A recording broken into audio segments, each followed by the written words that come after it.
Well, 83 degrees, 72% humidity. Got humidity set for between 70 and 74, I think. The humidifier just kicked on because I had the lab open for a minute here while I was getting the camera. Thought we would check in on things in the grow lab, especially these beans. Look how off the hook these things are already.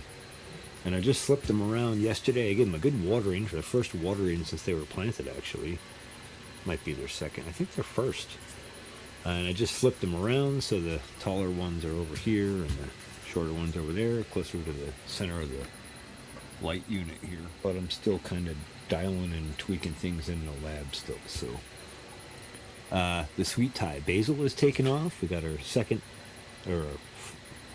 full leaf set out now. First full leaf set out, I guess. And our second coming out. The holy basil that's hiding in underneath the ginger here is actually thriving along, flowering, making some new seed. I will probably do a seed run off of those because those are in really good soil with good treatment. The ginger is thriving. I know there's a little bit of light burn here on some of these plants, but I think we should be able to eliminate that going forward with the humidifier set up like we are now. We can balance our environment a little bit better. Super important to have enough humidity in an environment like this, a grow lab or a greenhouse, and not too much. We'll talk more about that at some point. Thyme cuttings, those are coming along. See a good number of them starting to perk back up. Still a few that are wilty. We'll see how they do. But overall, looking good. Hanging in there. And our figs that never got into the ground. I just had to bring them back in. I didn't have time to get them in this fall. They're hanging in there. I'm sure they're rooted all the way to the bottom of that olive pot. So it's going to be some interesting root pruning. And I'll probably end up pruning the tops and let the root prune when I pull them and go into soil with them. We'll just use it as a double prune opportunity. I hope it doesn't disrupt our taproot too much. I don't know a lot about the root structure of figs just yet. Checking in on our Meyer Lemon cutting. That's doing well. Climbing right up to the light. And our clover's doing well. And our competing weed here is doing well.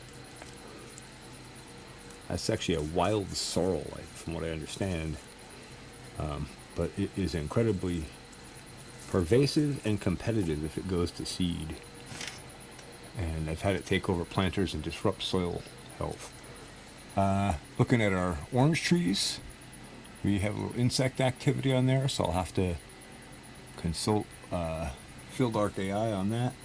But I do see some new growth popping there, new vegetative growth, and we haven't had new growth all summer, so it looks like our nutrient foliar drenches is starting to balance things out for them. That's fantastic.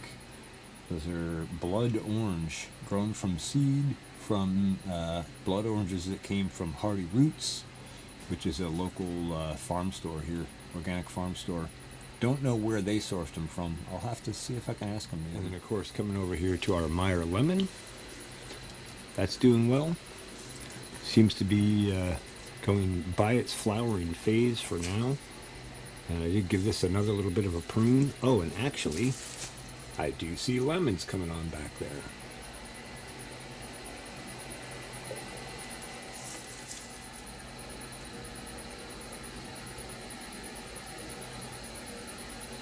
Along through the jungle. I forget what kind of lily this is, but this came from my mom. This will be flowering later on, I'm sure. Right now it's into a pot with a little more soil on it, and it's doing better than it was when it was a little too dried out too fast. Got a rosemary, and I think it's a big beauty Ozark strawberry or something like that back in here. Just kind of hanging out in the lower light area here, trying to make every square inch count. Going along to our catnip, that's in full flower. I just gave Miss Ellie a catnip treat. She hadn't had one in a few days. I think she was inside. But she was around tonight when I came home, and it was really nice to see her. And so I shared a little bit of cream with her and a little bit of catnip. And she went out of here super high and happy on kitty nips. I think she was out for the hunt. She got all high on the catnip and wanted to rip outside. I said, okay, go have fun. Ginger's doing okay in here, and I got to transplant these out into something better. I've been meaning to for a long time. These are scallions, is that right? I want to say scallions, but that's not what I mean. Chives. These are chives that came from my friend Marty. He shared these with me last fall. And they've been in one of these planters in the grow lab, ongoing, hanging on, just kind of letting them grow. But now they're starting to size up, and it's time to start moving them out and propagating them. And I suppose with the AEA nutrients, especially the Accelerate, you should be able to get those to flower and make a seed run. And then we can plant a big batch of those into the fenced area at the farm. So that's exciting. Our rosemary that I just pruned, you can see our humidity fog coming across. That's doing really well, recovering nicely from the prune. I think that helped it a lot. I may give it another prune again soon just to keep it working in root dominance for now. Coming back out to our 2 orange trees. I believe that's a Valencia and possibly another blood orange. Can't remember. But they're doing well. Thriving with vegetative growth. I gave them a prune back as well. Just to kind of keep them uniformly branching out and send some of that energy back to the bottom of the plant. Because we want a bushy, branchy citrus tree, especially here in New York. We have to house it in a greenhouse or grow lab. You know, if we were outside in a southern climate, we'd let them rip and then probably prune them back once they got a little taller. But here we got to control height. Desperately got to control height. Coming back across, my lemon verbena plant is hanging in there, and actually I see some new growth coming on that now, so that's good. These always struggle with the transition coming from inside to outside. I think they really like just that warm, sunny summer light, and we just have struggled to give them the conditions they like in here. I know my friend John has one of these that I gave him in his struggles in the winter time as well. I guess I might as well share these. This is just a little test run from a friend of mine, a breeder friend of mine out in Michigan named Smiley. Check out Smiley's Angels if you're interested. This is Rascal Jack, and it was started on 10/23. I started 4, 3 germinated, and interestingly enough, 1 is a Smiley, just like my friend Smiley. Also, I guess I should point out this soil was mixed. Mixed on 10/15, I believe that's right. Yeah, mixed on 10/15. So it was still in the final phases of cooking as we were germinating here, but I got the AEA nutrient program on them, and as soon as I started controlling that humidity better, boom, didn't we see a huge explosion of vegetative growth. Of course, they're also getting to a point where they're getting some roots down and go. That's pretty exciting. And then over here, Ye Old Monster Double Fig Tree set is doing well. I thought I saw more figs coming on this before. I'll have to take a closer peek at it. I'm sure it will throw some more figs again soon at some point. I got to have a couple, and I actually shared one with my friend and neighbor Miriam. I think she enjoyed it very much as well. So these are King Arthur peppers, and I started these, I think I started these not this last spring, but the one before. They were out over the summer, back in the lab, back out here over the summer, struggling through most of that. They're on a comprehensive AEA foliar feed program, not just targeted at peppers, I should specify that, but targeted at all these different species of plants we have here in the grow lab. And it's very difficult to target so many different species of plants and get a good balanced nutrition for each one. Each plant variety and species really has a preferred preference. But if you get biology and trace mineral nutrition balanced and available to the plants, typically they'll take it up at about the ratio that they need. And if you disrupt the biology, you'll see all that. These are small, and I should probably prune these back and probably prune the peppers back and give them some love and care and some soil amendments as well. But we do have little peppers coming on. There's one that's turning red. Here's a little green guy down here, 2 actually, and a couple more green ones down there. So nothing spectacular, but they're there. And of course, We got a little volunteer holy basil that I could never refuse. Come along. We got the big rosemary that goes out every summer. The one I typically prune off of and cook off of continuously. That's why it kind of stays in this nice bushy little format with that wonderful smelling green foliage. And my friend Marty gave me some pistachios, and I've been munching on those. They're delicious. Thank you, Marty. And I decided to make a good mulch cover to go on top of the soil. Although I do see some bugs happening in there, but imagine those guys are in the soil already, so that'll give them something organic to go after, and we'll get that soil cover process going a little better. We'll see how that affects this plant. It's really hard to keep a mulch on top of a soil in a grow lab. It's just a difficult thing to manage because you don't want to have this huge canopy if you're growing a cover, and you don't want to have all this mess that you can't really tell how wet the planter is and how much water you need to add. And it just complicates things. The citronella geranium is revegetating very nicely, growing some beautiful green foliage, as is the thyme. I believe that's winter thyme. If I'm right on that. It might be red thyme, something like that. But that is an excellent cooking herb, especially with the trace mineral nutrition balanced right. And you can see again with the comprehensive full spectrum foliar feed plan and drench plan, you know, all of these plants are thriving, right? The thyme is thriving, the citronella is thriving, the rosemary is thriving, the peppers are doing pretty well, the figs have been thriving, we had fruit off of them. You know, everything in here is really taking off, and that goes right back to that balance of trace minerals and good biology. Of course, we got another volunteer holy basil, and you know I won't refuse it. And this is the aloe plant that came to me from the same people that gave me the citrus trees a few years back. This poor thing was struggling the first year or so. I kind of overdid it on light, and then it was kind of hurting.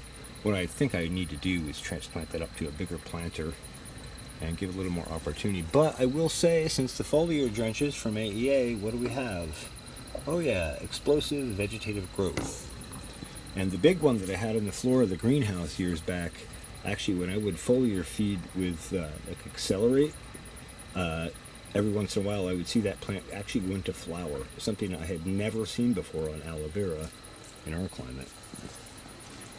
This other rosemary is doing okay. We definitely have some white fly issues on this, and I'm in the process of trying to balance the soil back. I think my bigger issue, is holding enough water in here for good moisture retention, for good, healthy, happy plant roots. I'm going to have to get on watering this a little heavier, or maybe even saturate it for a bit just to get it back up. I do have one planter of turmeric and ginger. They're struggling a little bit because they just came in not too long ago. This came back from my mom's. But this also has that beautiful Amaryllis in it.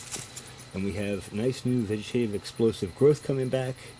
I'm guessing by probably December or so, we might have another flower set come on the end. December 21st, just about 11 a.m. Looks like we'll have to wait for the light cycle to come back on to see it fully open, but there you go. That's some pretty cool timing. That's always nice. And of course, we got a couple of volunteer oak trees in here, and a couple of volunteer holy basil. You know I can't refuse them. And then this is one of the other varieties of holy basil that I don't really favor so much. It's not very strong in flavor, not very great in flavor to me. I imagine in the right dish it would be helpful. I'm sure it's got medicinal properties, just not my preferred one. And then this is Mexican marigold, or Texas tarragon, are common names for it.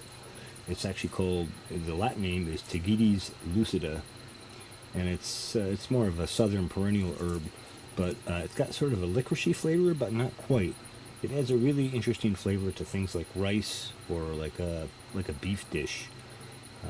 Very nice stuff. And I've had this in fully powered up regenerative plots before. I've had this full blooming flower blossoms out all over the place. Really cool to see. I'm hoping to be able to do that on the farm again in upcoming years. Maybe this coming next year. We'll see how much time I have to propagate that. Most people don't really know much about it, so it doesn't always pay to grow it from a cell standpoint. We should have a look at the purple sweet potato. That's throwing some new leaf sets out now and taking off again since we've gotten the foliar drenches from AEA. The other sweet potato here in this planter is doing okay. And I haven't shown this in other videos because I really can't monetize any of the videos when I show cannabis stuff. But in this case, since I showed you Smiley stuff, I'll also show you this is Fire 99. I'm not going to talk about the exact specifics of where this came from, but it came from a friend of mine. It's really nice stuff. It's something I like to use on a regular basis and helps me kind of keep my focus on my creative side of things. This is called Fire 99. It's a combination of multiple different strains, a lime background strain, and I forget what the other strains are, but it's phenomenal stuff. I didn't really care for any of these plants this year because I was so busy at the farm, and so this one was starting into flower and it was the only one I have left. I don't have any seed for it, I can't get any cuttings for it, and I can't ever get seed for it again. So the goal was to re-veg it so I could take cuts from it again and keep propagating it. And from this, once we get it re-veg enough to take cuts, I will turn around and propagate a new mother plant, and we'll figure out what to do with this plant. We'll probably end up just offing it, but we'll see. So anyway, that's a long-term project. That's been in for like a month or a month and a half, and it's just starting to re-veg now. It's a long process to re-veg a plant and bring it back to health enough that you can continue propagating and using it as a viable scion cutting. So that's what's going on in the grow lab for now, and I guess we'll go take a look at lab 2. So here we are in lab 2, because one lab's not enough. Not much going on in here. I did a little bit of quick research on Fieldlark AI. This is all turmeric in these planters, and then these two are or were sea buckthorn. The other sea buckthorn that was in the little seed starter trays has gone to the farm. Actually got to get up there this weekend and dig a little trench for that, kind of set it down in the trench, and I'll set some mulch on it. We'll let them go through that dormancy cycle like a normal winter cycle. I want them to establish and acclimatize to our climate here, and bring them in the grow lab is kind of anti-beneficial for that, although you can get a lot of growth that way.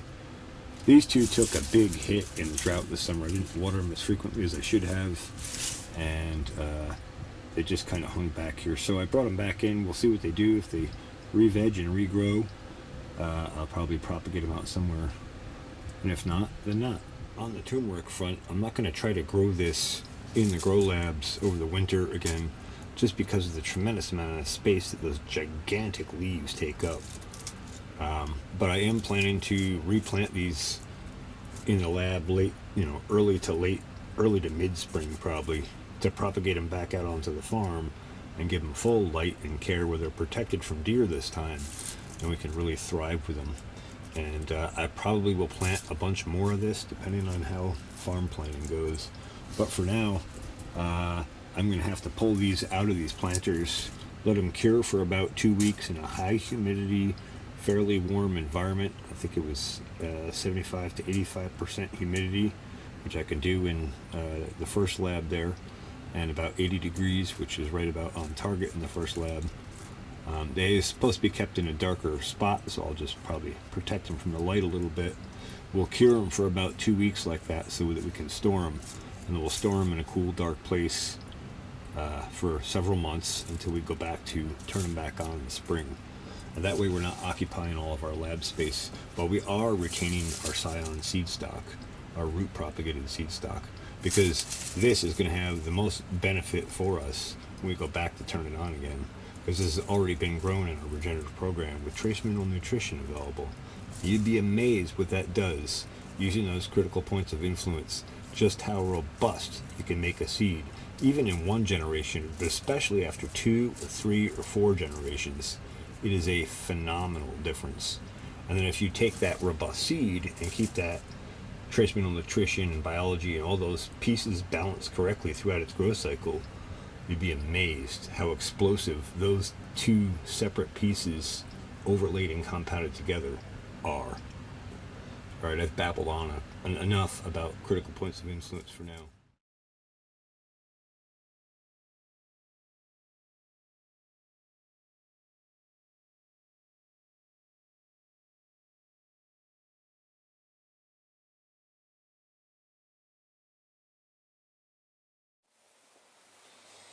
Alright, so here it is, Thanksgiving Day, and it's been like, I don't know, I think about a week since I washed this up.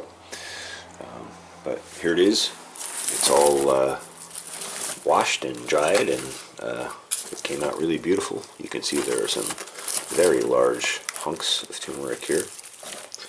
And not sure what we're going to do with all of it. Probably replant quite a bit of it in the spring.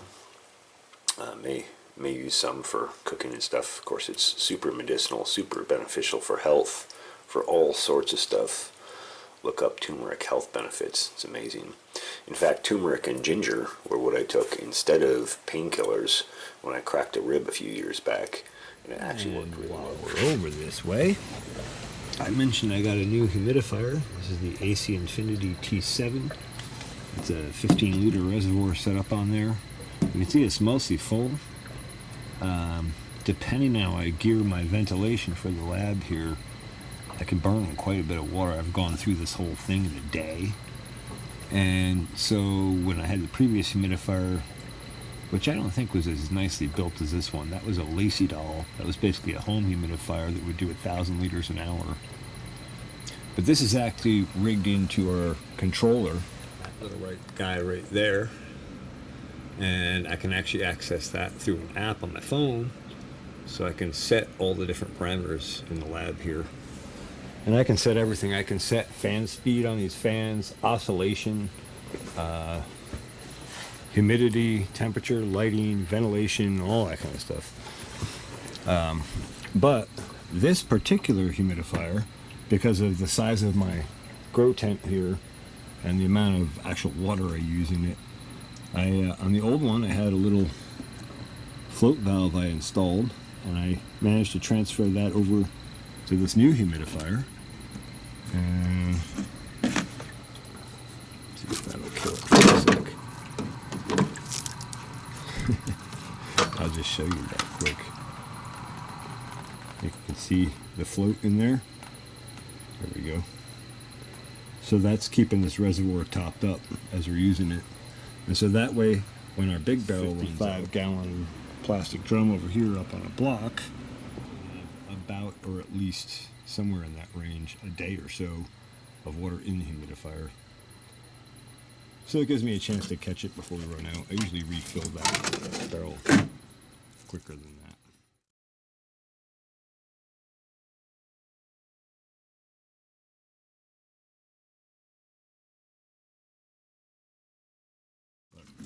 It makes keeping it topped up easy too. I don't have to remember to check and top up the humidifier every day. So one thing you'll find in a controlled environment like this is as much stuff as you can automate and still manage your crops and your systems well, the better off you're going to be. And so already watering can be a lot to keep up with just by itself. And then feeding schedules, when you're doing foliar drench feeds like I am. And then depending on how you gear your lighting, how much power you have on, how hot you let your tent get, how much airflow you pull through it, things can change drastically in a very short period of time. So it's really convenient to isolate things like this and go, okay, we're not going to have to worry about topping the humidifier up every day. Once a month I can fill that barrel and we should be good to go. Sometimes once every 2 months, depending on usage. So I just thought I would share that little upgrade that it is. So before I end this video, I started separating these roots out, and actually we grew a lot more turmeric than I realized this year. So this is going to be a bit of a time-consuming process, and the soil is also still very wet from the recent rain we had. So I'm probably going to break these up and just give the soil a chance to dry out a bit to make these a little easier to shake out of the soil blocks. I just thought I would share, you know, how much turmeric we grew basically in a bad year this year, because I didn't give these very much care. They didn't have access to very good sunlight, and they still thrived. You can see there's roots all through here. There's a bunch over here that I pulled out already. Various sizes. And there's one in here as well. That's just from this end of this crate. So you can imagine this crate did a little bit better, and this one did a little bit better. So we'll have quite a bit of turmeric to pull out of here. But, you know, each of these roots can be broken down into several pieces, and that gives us a whole ton of seed to start in a couple of months when we start getting ready for the following growth. Said I had some more processing to do, and boy was I, right? So we have the airflow on here with the AC Infinity fan, and we have infrared capability on this 770 watt Metagrow grow light. I don't have to run it anywhere near that power to throw some heat and energy at these to help dry them out. So what I'm doing is just going through and ripping the roots and breaking them into like clumps, because we still have root hairs fully embedded, because we have good biology and good pairing between soil and roots. That's a sign of really healthy, happy root systems in general. And while that's super beneficial for plant growth, it's obviously a little bit more difficult when it comes to harvest.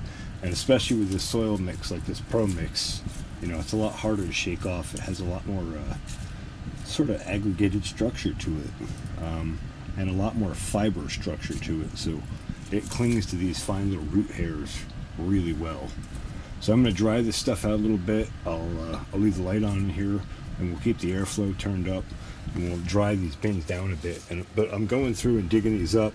If you recall, this one was just Pro Mix soil with our amendments and our foliars and drenches. And this one I forgot. I didn't experiment in this last year, and I forgot until I started digging into this bin. And I'll just show you. I put a clay layer of about 2 inches on the bottom of this bin, and I doubt I'll have time to dig up the original clip of it, but maybe if I can, I'll dig it up. But anyway, so a 2-inch layer of clay soil, and if those of you who have been watching my channel for a long time, you've probably heard me talk about how much nutritional capacity clay soils can actually have. If you can unlock those clay colloids, you can get at all the nutrients that the clay particles are comprised of. But you need biology to do that, and you need to be able to aggregate soil. So a couple things I noticed about this right off as I'm digging it up. This is the one that really thrived. And we've got some pretty large root structures here, right? So that's a good indicator, just basically by visual yield, the size of these plants. And I found that through most of these. They're quite large and robust in structure all the way through. And so that says to me that the biology inoculants that we're using, nutritional nutrition we're using, is helping us reach and unlock that little clay layer that I put in the bottom of the crate. And that's actually contributing to our growth and health and plant vigor tremendously. I think back when I was listening to John Kempf talk about how much different nutrients are in clay particles. I think he was saying some clay soils, I think, are 40,000 pounds of potassium per acre in the top 6 inches of soil. And I think phosphorus was like 80,000. My numbers might be off, but they're tremendous amounts in that top 6-inch layer of a grow area. Just in that part, that's without going into that deeper soil profile and opening up those clay aggregates. But it's really interesting also that this soil isn't, this clay isn't all that aggregated. We do see some root structure down in here. Try and zoom into that. So get that out of the way. We do see some root structure and some aggregation down into the clay, but there's still kind of a smear layer there because it's also the bottom of the crate. And it's a bit packed, a bit dense, but that didn't stop our biology from accessing it from above. And I don't know if you saw that there a minute ago, but there are earthworms down in that clay as well that I imported along with it. And they're still there, alive and active and doing their job. And if you know anything about what earthworms do for soil, then you know that's a tremendous benefit as well. So earthworms both cut holes through the soil so it can aerate, so it can drain, and so roots have pathways. They also basically eat everything they cut through, and as they do that, it passes through their digestive system. And the biology in the gut of an earthworm is similar to a combination of a cross between that of a chicken and a cow, from what I understand. And so that's basically kind of like taking the biology from cow manure and chicken manure and putting it into your soil without even having to have the manure, right? So now you've got that biology present. And they also produce castings which are high in calcium, high in humic matter. They do a tremendous amount of benefit to soil. So if you have worms in your soil, that's both a compliment and a sign of healthy soil. I just want to talk a little bit about that. I haven't dug into this crate yet, but we can tell right off, looking at this one, that's going to be a monster turmeric root. So let me pull that quick while I'm here with the camera. Since I was able to pick the whole root ball up right by the stem, I figured you might as well have a look at this root structure on the bottom and see all where those tap roots came down and hit the bottom of the crate and shot across. You can see how many other lateral roots they put out, reaching out for nutrients, and then lateral roots off of that. That's good branching. And obviously they're quite restricted in a crate like this. You know, these usually grow in a tropical forest floor environment, from what I understand. So a little bit different environment. All right, let's get this root out and see how big she is. I'm sure it's nothing like the one I harvested a couple of years ago, but we'll get back there. Okay, I'm not going to completely scrape it off. As I said, I'm going to try these things out a little bit more. But I just wanted you to get an idea of the size of this root ball. For those people who know me, I have very large hands. And these roots, turmeric roots, are very large. Not as large as what I harvested in 2021. If I can, I'll dig up a picture of that for you. But we'll get back there again. And this particular plant would be some very nice rootstock. And I know one of these crates also had a lot of recycled soil that was in with other turmeric and ginger in previous years, and I have found that to be very beneficial for them.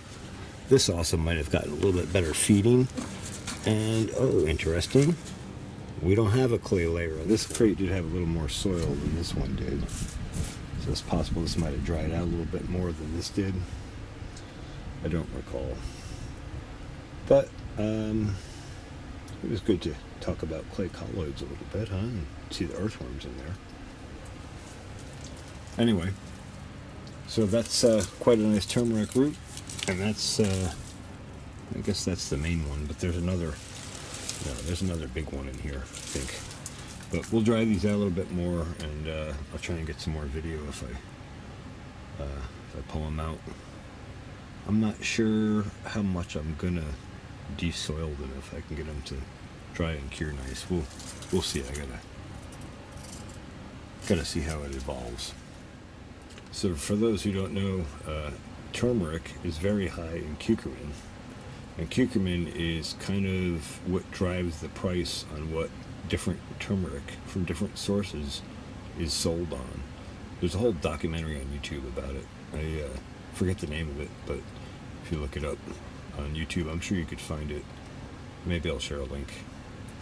But so that whole trade industry is based on the amount of essential plant compounds, particularly this one is curcumin. And if you understand the trace mineral nutrition increases plant health, and increasing plant health increases the amount of those type of compounds that they produce, called plant polyphenols. Those compounds are called polyphenols, and they're effectively the amount of essential oils or high phenolic compounds that a plant puts out is based in part by biology and nutrition that it's attached to. So if that plant can grow really healthy and it has good biology and nutritional support, it can produce immensely higher levels of these compounds.